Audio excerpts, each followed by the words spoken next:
not start talking. Silence beforehand, and then immediately talk as soon as I press. Hello, everyone. Good morning, good afternoon, good evening. Amelia is eating some crisps where you get a salt packet inside of it that you put your own salt over for non-copyright reasons. We will not name them. But you get some salt and you shake them with your crisps. Anyway, welcome back. It's my turn. So I finally got around to finishing the book. I'm doing all this before I've even done proper intro. I'm your host, Puff Midnight 8, joined by my wife, Amelia, the Obsidian Nook, or Petal ASMR. Hi. She's crunching on crisps. That is what they are, they're not chips. Unfortunately, I know she'd love to be eating some chips right now instead of crisps, but we haven't had dinner yet. There's not going to be any more tea tonight. I could go and get I could go to the chip bin, go and get a large portion with some cheese on it. No. No. Or we can just cut up potatoes and you can just have a fucking homemade lot. Probably take just as... Anyway. So, it's my turn this week, as mentioned. We will be looking at The Lost World Jurassic Park, the sequel, of course, to Jurassic Park. The last book to have a novel before, which I have read, like I did with Jurassic Park. Maybe, just maybe, Amelia will actually start calling it the correct thing instead of Jurassic World, like she has been. Yeah, it's called The Lost World, and then there's a fucking colon usually that says Jurassic Park. Because instead of calling it Jurassic Park: The Lost World, they called it The Lost World Jurassic Park. But it's still Jurassic Park 2. Anyway, as mentioned, I've read the story, the book that this is based off. Amelia has not, so she's going to enjoy me. Well, when we watched it, she was enjoying me pointing out the differences and random cameos from people throughout the film. So I bet she's looking forward to me telling it all over again. I was just thinking of chips. Yeah, the whole time, because Amelia hasn't put it on her channel yet, but it has just finished up playing the Lego Jurassic World. You can watch it on our channel, by the way. Wink, wink, nudge, nudge. I What? was like, there's a kit up there. Yeah, I was just like, do you remember this from the game? Do you remember this? We were just like, there's a mini kit over there. Anyway. So yeah, this is The Lost World Jurassic Park, 1997. Can't remember how long it's been since the first film at this point, so I don't know. Forgive me, I can't remember. 1993, I think it was. Doesn't matter, it's not important. It was before we were born. But yeah. No shit. Only just. No, you were born by that point. I was born in 1990. You mean the Jurassic Park came out before? Yeah, but this came out a year after you were born. Which I wouldn't have remembered. No. I don't even remember the 2000 massive part. Oh, Y2K or whatever it's called. Year 2000. Anyway, doesn't matter. So, as mentioned, we are looking at The Lost World for like the third time. The book has a lot. It's famously very different to this. No, I'm not going to comment. I'm not going to comment because that'd be really cruel. She's still eating crisps. But I was going to make a different comment. Go on. Do you really want me to embarrass you in front of our listeners? Go on. She's moving on to her third bag of crisps in a row. It's a share bag where you're eating all the ones you meant to share. Anyway, I didn't want to embarrass her, but she said it, so... So, as with the first one, this is directed by Steven Spielberg and written by David Just get it over with. Shake up your salt. I could get some good ASMR from this. If that picked up, that'd be very funny. This is the Salt and Shake episode. So, as I was trying to say before I was rudely interrupted, this is directed once again by Steven Spielberg and written by David Koepp. I've accidentally just closed off. I've just closed off the fucking review. I'm having a day, but... So we'll get right into it. Spoilers ahead, of course. I didn't even say about the fucking book. I started going on about it, and you started shaking your crisps. This is famous for the amount of differences between the book and the film. I can't concentrate with you eating your crisps. There are a lot of points where I was reading the book where I was like, "Oh my god, that's in the film. I don't want none of your fucking crisps. It's taking you 3 packets to fucking offer me some." So yeah, it's famous for its differences. But as I mentioned, there's a lot of stuff which I was reading the book and going, "Oh yeah, that's in the film. That's actually like recognizable." But a lot of the film is original, including its ending as well. Because in the book they just escape the island and that's it. But because everything is very different, lots of original characters, and lots of characters that they missed out that they will bring back at some point. So we'll get right into it. A well-off family is having a vacation on the beach when the daughter wanders off. After hearing some noises in the bushes, a small compy emerges. Tiny little chicken-sized dinosaurs, which you thought, oh, they're cute. Oh, You didn't think about the fact that they're capable of eating people. Famously, in the first novel, killing off Richard Attenborough's John Hammond. they're like puppies. Puppies that will eat you. Well, to be fair, a puppy could eat you if you were a prick. The girl offers it some sandwich, which causes more to emerge and attack her, and later on she is found alive, importantly, by her family. Ian Malcolm, played by a returning Jeff Goldblum, boards a train which is being ridden by movie director Eli Roth in a very strange cameo. A man... What? Sorry, it just told me that I got disconnected and reconnected, but nothing happened. A man walks over and sits next to him, recognises him from TV. Ian eventually arrives at John Hammond's, as mentioned, played by Richard Attenborough's mansion. He is met by Tim and Lex, returning characters from the first one. She is now getting a 4th packet out, putting her empty packets sadly back in. Guiltily. I know.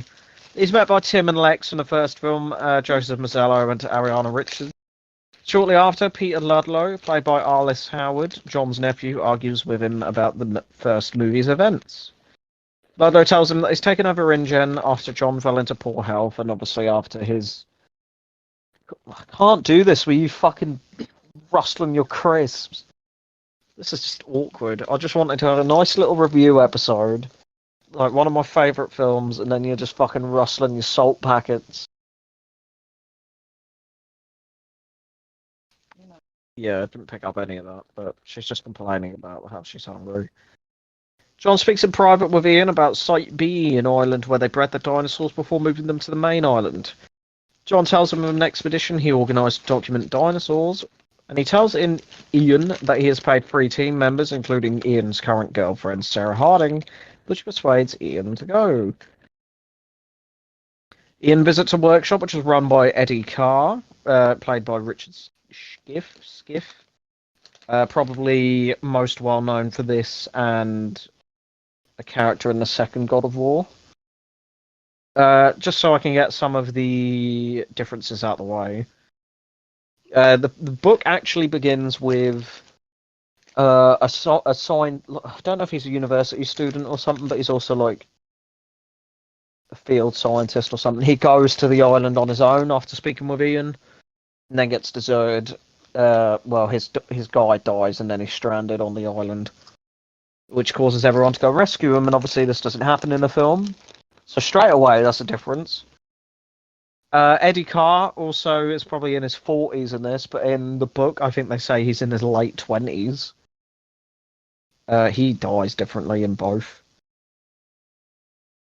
And Nick Van Owen, played by 27-year-old Vince Vaughn, same age as Amelia is now, which is pretty spooky. Nick Van Owen is an original character for the film. Arrives, the 2 of them being the other expedition members. Ian's daughter, Kelly, played by Vanessa Lee Chester, arrives, and despite being told she can't go, smuggles herself into a research trailer. She's also in the book, but she has a friend with her as well. Neither of them die, but I just thought I'd mention that. The group take a boat to the island, heading out on foot, where they find Sarah, played by, I don't know, a graduate of the channel or whatever, a returning Julianne Moore, coming from our review of Carrie. Yeah, I'm getting there. Don't need to sit there with a gob full of fucking chips. God damn it, Americans. Crisps going, Carrie. Yeah, she's back from Carrie 2013. Our review of that. So yeah, she's taking photos of Stegosaurus. They'll have a big reunion until Sarah goes to take more photos. However, a camera makes a strange sound and agitates the Stegos. Stegos attack and almost kill Sarah till she hides, and they just leave. As they walk through the woods, they notice a fire coming from their trailer, of course started by Kelly, who was cooking. Yeah, the Stegos and the nice. Everyone knows what Stegosaurus is, except for you. Every dinosaur we see, you go, "Are they the good dinosaurs?" Every new group of people, you go, "Are they the good guys?" You disgust me. I'm just gonna stop looking at you now. I don't. Picking bits of crisps out your teeth. God, this isn't an embarrassing episode for you. The group look to the sky, seeing helicopter. Fuck's sake! I just want to restart this entire episode at this rate. This is terrible. The group look to the sky, seeing helicopters that belong to InGen, which Eddie believes Hammond sent as a second team. Ludlow and his team, led by Roland Tembo, the late great Pete Postlethwaite. I think that's how you pronounce his last name. Who is here to kill a buck T-Rex, a male T-Rex. They name them like they specify them like deer. The InGen team follows several dinosaurs and manage to capture several of them. Dr. Burke, played by Thomas Duffy, stops to watch a parrot. Bear with me, there's a lot of dinosaurs I have to read the names of. Stops to watch a Pachycephalosaurus, the ones with the big, like, hard heads, if you want to call it that. Let's put it simply. Barge a grunt for a cheap door. Nick and the others observe this happening from a distance. Tembo tells Dr. Burke about some tracks he has found, which he's delighted to find belongs to a T-Rex. Dieter Stark, played by Peter Stormare, is surprised when a compy approaches him, so he tases it with a stun rod. God, I hope that doesn't come back to literally bite him in the arse or anything. This generic evil character. Tembo heads out with his assistant RJ, played by a white English actor, Harvey Jason, despite his character being of an Indian, whatever you want to call it, ethnicity. Finding an infant T-Rex in its nest, so they decided to use it as a bait to lure out the bigger prize. So Ludlow takes the role of Dodgson, who we have seen in the last Jurassic Park film that we covered. In the book, well, somehow I don't know what they do. I think in this they break his leg. But in reality, in the book, one of Dodgson's cronies step on it and then gets eaten for it later on. The InGen grunts set up camp for the night, and the group watches with Nick revealing he is a saboteur sent by Hammond. Ian and the others head to where they're keeping the captive dinosaurs, freeing them as a Ludlow. I don't want to call it streams, but he's like in like a Skype call with investors. So he streams his plans for a new park to some investors. And the now free dinosaurs cause a large amount of damage, but no discernible kills. And they somehow managed to fling a fucking Hummer at Tembo and AJ hiding up a tree. No idea how they managed that. The group goes to the baby T-Rex and free it, taking it with them to heal its broken leg. And they take the baby back to the trailer as Eddie puts his high hide into place. Malcolm and Kelly are understandably not pleased at the idea of bringing the baby to the trailer. This also happens in the book. Ian and Kelly retreat to Eddie's high hide for their own safety, while Nick and Sarah perform the surgery. As Ian comforts Kelly, they hear a sudden roar in the distance and radio the trailer to warn them. However, they receive no answer, prompting Ian to rush down. Ian makes it inside just in time to watch as a jeep just gets hurled off the cliff, with the two parent T-Rexes surrounding the trailer. They proceed to nudge the trailer as the baby calls out to them from the inside. The three of them pass the baby out to the parents, answering the radio to Eddie and Kelly, who are understandably terrified. The Rexes head away from the trailer, allowing the three people to rest, but only for a moment before they return. The Rexes proceed to push the trailer off until it begins teetering off the edge of the cliff, until one end slips, causing them to hang off the edge. Sarah loses her grip and smashes against the rear window. As she tries to recover, the glass begins to crack under her weight, and Ian begins to descend and orders Nick to use the phone to call for help. However, the phone slips as Ian rescues Sarah, smashing the window from below her. Eddie rushes over to them in his truck as the group tries to recover from the mania. Eddie calls out to the three and puts a plan in motion to rescue them by tying a tow cable around a tree to pull them back up.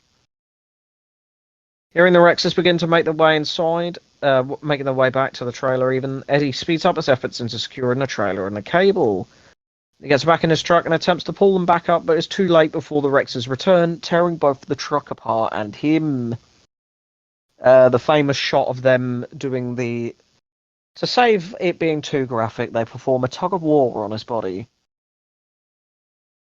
Now I get to make a comparison to the book about how people die. So despite all this, this is Eddie's death in the movie, a lot different from the book. I keep saying in reality, in the book, Eddie and the others retreat up to the high where some raptors attack. Eddie cleverly tries to fight them off with a pole, and the raptor grabs the pole and pulls him out, and obviously dinner is served. It's not really gory, surprisingly. He hits the floor. The book then says, like, they can hear him screaming, and then they just watch his body get dragged away. And a couple of times they're like, "Oh, the raptors are still eating him." Not like some guy who in the book survives all this shit and then gets decapitated by a velociraptor. It is horrible. It was really graphic. I'll get to that when we get to the similar point in the film. I forgot where it was. Eddie's sudden death causes the trailer to slip and fall off the cliff, barely managing to not hit anyone inside on his way down. I was very impressed to see a while ago that this was all done practically on the side of a fucking parking lot at Universal Studios. Survivors climb the rope where they are helped to the surface by Tembo and his team, also reuniting with Kelly. Both groups argue with one another about their differences in beliefs, but ultimately agree that they need to stick together to make it to a communication center. However, the one thing in between them and there is Velociraptor territory. Oh dear. So the group walk inland and eventually stop to rest in the woods, allowing Nick to sabotage Tembo's rifle. It is a rifle, not a shotgun. Dieter decides to go to the bathroom, a long way away from the rest of the group, where he is ambushed, chased, and killed by the combies. Of course he was going to be killed by the combies, like, come on. He was a piece of shit to them. They were obviously going to come back and kill him. So yeah, he's ambushed, chased, and killed by the compies, with his screams not being heard by the nearest group member, Carter, as he is listening to his music. The group move on, unaware of Dieter's death. Tembo soon realizes he is missing, taking Carter and some others with him to search, as Ludlow heads out with the others. The group eventually set up camp for the night as RJ keeps watch while Roland returns, having found Dieter's remains off screen. To quote them exactly, the parts they didn't like. So, who knows what that means. Ian, as he walks through camp, hears a T-Rex approaching, which is unlucky, which wakes Sarah, who realizes her bloodied shirt has brought the Rexes to them. Like, she needs to feed it a banana, an apple. Mm. You're too used to the Lego game. I know, that's why I couldn't. I kept waiting. I was like, oh, she's about to feed it fruit, and I was like, wait, wrong thing. Yeah, this isn't a Lego game for kids. Oh, excuse me. So yeah, the Rex peeks its head into the tent and sniffs the bloody shirt, which awakens Kelly. Carter wakes up and screams, understandably, it's a big fucking T-Rex, alerting everyone and startling the Rex while everyone runs away from it. Roland attempts to shoot her with his rifle, but of course, due to Nick's tampering, it doesn't fire, so the group continues to run until Carter trips, which is unfortunate and is promptly stepped on. Yikes. That T-Rex did not give a fuck. Roland loads trank darts into his gun and shoots the Rex left at the camp with it. Nick, Kelly, Sarah, and Burke retreat behind a waterfall and hide from the Rex. However, a snake startles Burke, who runs out and is promptly eaten by the T-Rex. Yeah, I've read up online that there's two things I want to mention. First off, the character this guy was based on, like the actual person in real life, fucking loved the fact that he died. Because he hated the idea of being used for a character. And then as soon as he saw him die, he was so fucking pleased. Secondly, that snake that crawls on him is a milk snake, which is famously non-venomous. And being a, like, animal expert, he would know that. But people are like, oh, maybe it was his adrenaline and whatever. No, he's just an idiot. It's not a plot hole like later on, which everyone knows about. The InGen grunts run into tall grass as AJ calls out to them not to, but follows, not realizing that they've entered the raptor territory. The grunts are ambushed and the raptors kill most of them, plus AJ off screen, before the others pass through, finding AJ's backpack left behind. Right, now I want to mention the dude who gets decapitated.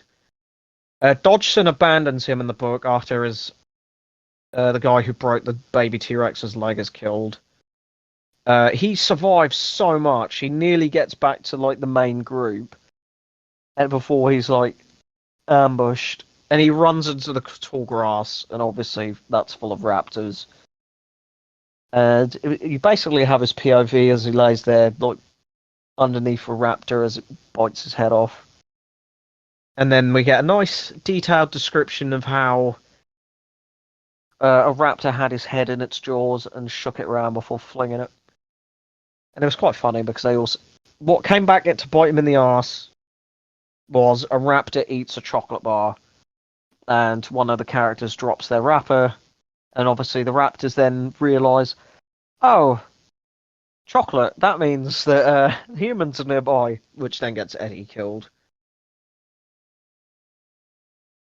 Yeah, anyway, yeah, that guy's death was quite sad. He survived so much after like being betrayed by his like leader, and then just gets fucking wrecked by velociraptors.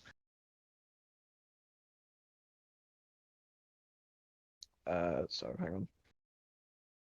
Ian and the others proceed to run through safely, falling down a slope on the other side. Nick leaves them to make it to the comm center as fast as he can, where he restores power and sends a distress call for evac. Ian and the others eventually make it to the comm center, but do not find signs of Nick, but do find raptors that ambush them, almost killing Sarah. They manage to fend them off and escape into a building. They ascend the inside as raptors begin to break their way in, with Kelly using her previously mentioned gymnastic skills to kick one out of a window, impaling it on spikes outside. You literally went, "Oh," like it wasn't going to eat those people. You I felt bad. You did that like you just watched like a cat like trip and fall over. You're like, oh, this poor fucking killing machine that just slaughtered loads of people. Oh, poor baby. Oh, fuck that raptor. It's nice to see one of them fuckers die. Especially because they missed out the opportunity for Muldoon in the first one to just go around blowing them up with a missile launcher.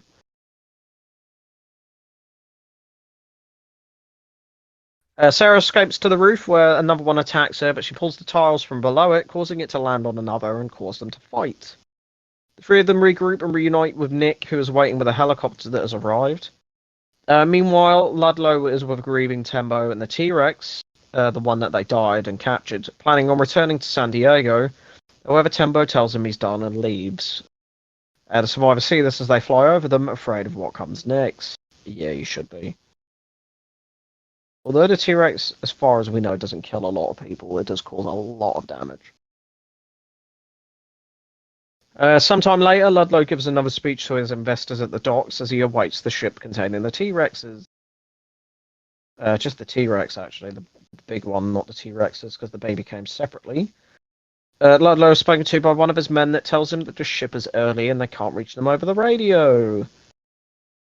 Ian and Sarah arrived just in time to watch as the ship, the Venture, named after the boat from Jaws, hurtles towards the docks and crashes into it. Everyone scrambles to investigate the ship, and upon boarding, they realise that the crew is all missing, having died from a plot hole. Now, this is the famous plot hole I mentioned earlier, is what the fuck killed all the people on the ship? Because the T-Rex can't have done it because it was locked in the hold, the baby came separately. Well, the only thing I can think of that was as they brought it to the docking, another dinosaur got on and killed them all and then got off. The main theory, which the internet is mostly agrees on, is raptors jumped on, killed everyone, and then the ship. It doesn't make sense though, because the ship kept going. But the main theory is that they started the ship up, started leaving, the raptors jumped on, kill everyone, jump off. But that is very. They killed everyone on that ship very quickly. Some people said that it would have been like pterodactyls or pteranodons, that sort of thing. But I don't think they'd be capable of killing people like that. I don't know if it was cut out due to I wanna see what the like literally I put what killed and then second result is the crew of the SS Venture. Honestly, Oh. I feel There might that be there's evidence okay. The main theory is raptors, but the official well not official Jurassic Park wiki. At some point during the voyage, the Tyrannosaur oh fucking hell, thanks for opening an ad and making me because lose where I was. steering the boat, if everything It's just going in a straight line. it will just carry on until it I think runs out of I don't know if petrol or diesel. Mm. It will just keep going until go. Yeah, it just doesn't make a lot of sense. But the wiki says that at some point during the voyage, the Tyrannosaur began going into cardiac arrest due to the tranquilizers.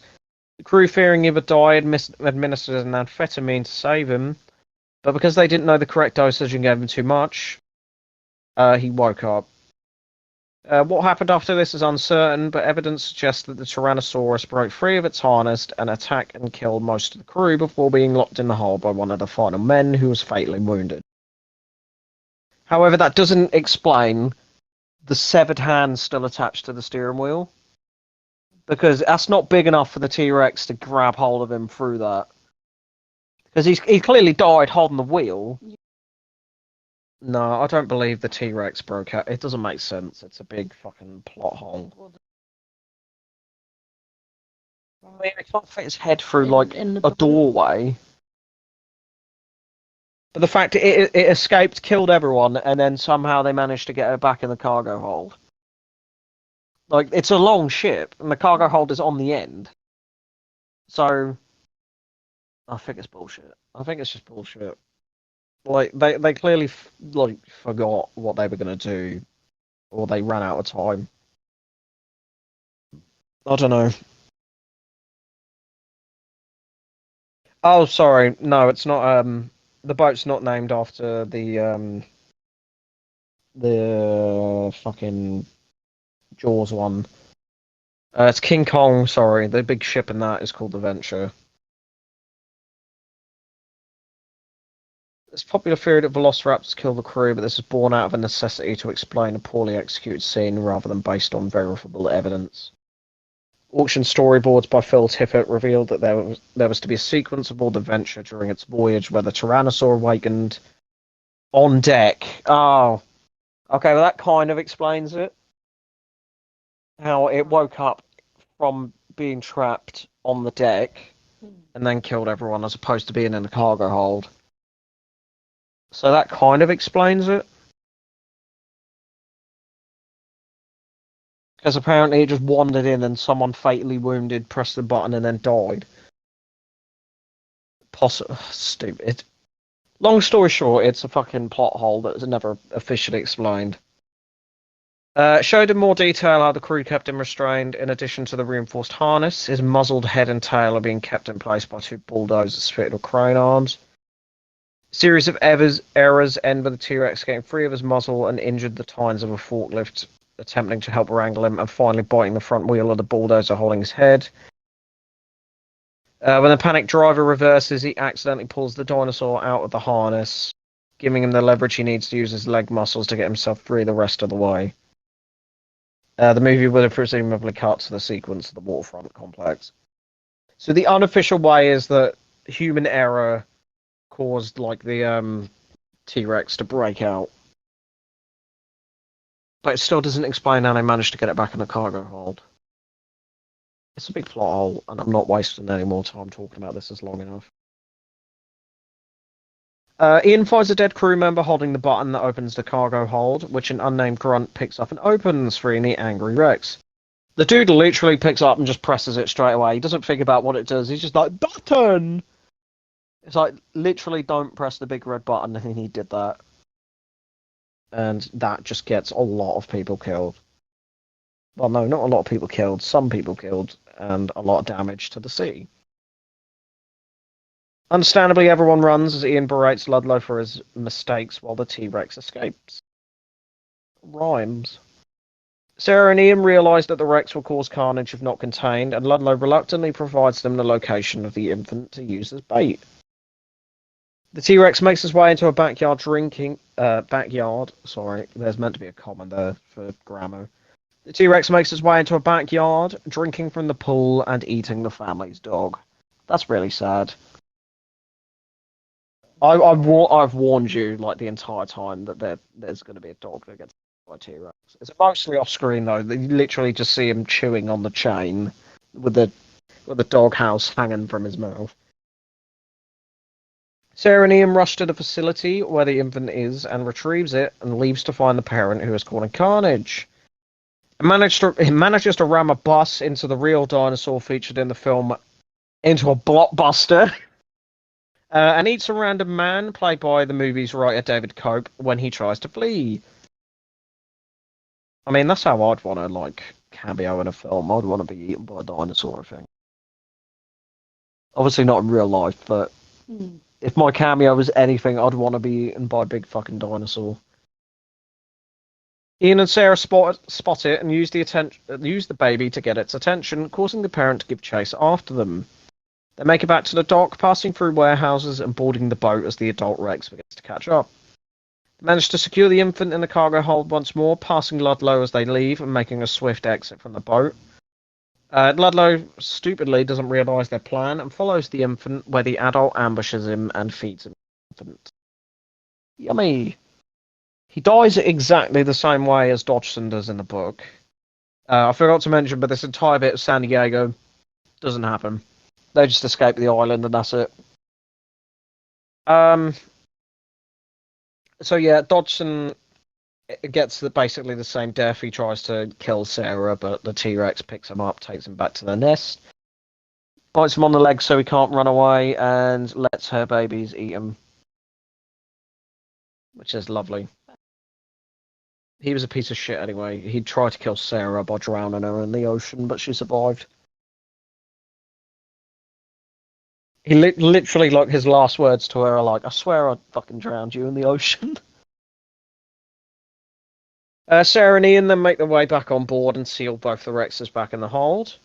Later, Sarah, Ian, and Kelly, as well as a cameo in the reflection of the TV by Steven Spielberg himself, watch the ship on the news return to the island.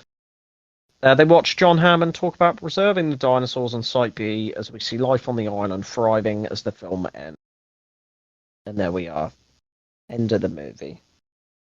Well, They'll be back. Ian Malcolm will be back in Dominion. Everybody else in this film, who? Anyway. So, babe, what were your thoughts? so I wouldn't have it on DVD, but it wasn't a bad film. You found the dialogue easier to understand. That was your biggest gripe to the first one. Oh yeah, because the first one, it was just not being horrible. It was just really difficult to understand what people were saying, and you don't really have subtitles on, so It's easier to understand what's happening. Mm. But as I say, it wasn't a bad film. It was interesting. Mm. It helps that I played Lego. Yeah, it helps that you played the game so you can kind of understand it and make your comparison. I was going to ask you a question, but I don't think I will because I'll get insulted by it. Probably. Now go on. Which film did you prefer between the two? Big think. Probably the second one, just because of the audio. Because the first one, I was really struggling to understand what was happening, Yeah, that's fair. and I feel like I can't make a judgment on the first one if I couldn't hear it. Mm. So I'm gonna have to say the second one so far. Yeah, fair enough. I mean, honestly, these two are the peak films. Like the third one, which we will cover in a few weeks' time. Good God, I hate that film. It's awful. And then World is good. Sequels after that, stupid and shit. The problem with World is it's basically this film, the first film, but what if it worked? And then it doesn't work. Best kill, we agreed on Eddie. I think that was fair. Bless him. He did everything he could, and then it's like pulling a Christmas At crack, least a holiday cracky. At least he saved us for a coward. His and death just- wasn't in vain. And just run, because some people would just fuck, be like, fuck. Eddie was a fucking hero. Worst kill.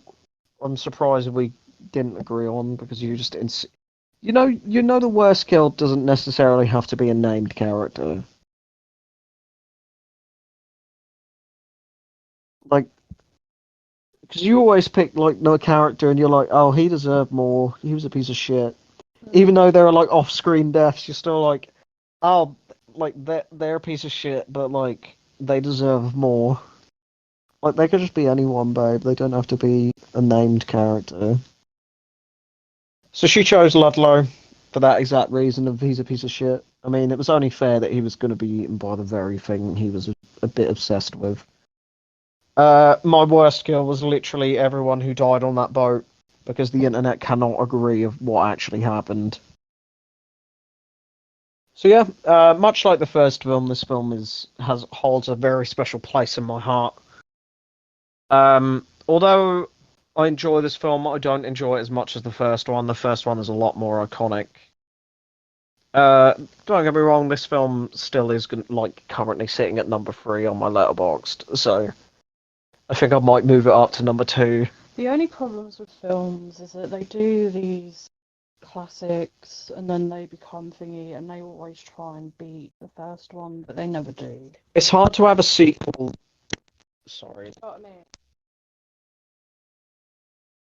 Hard. Stop. Okay, sorry, go on.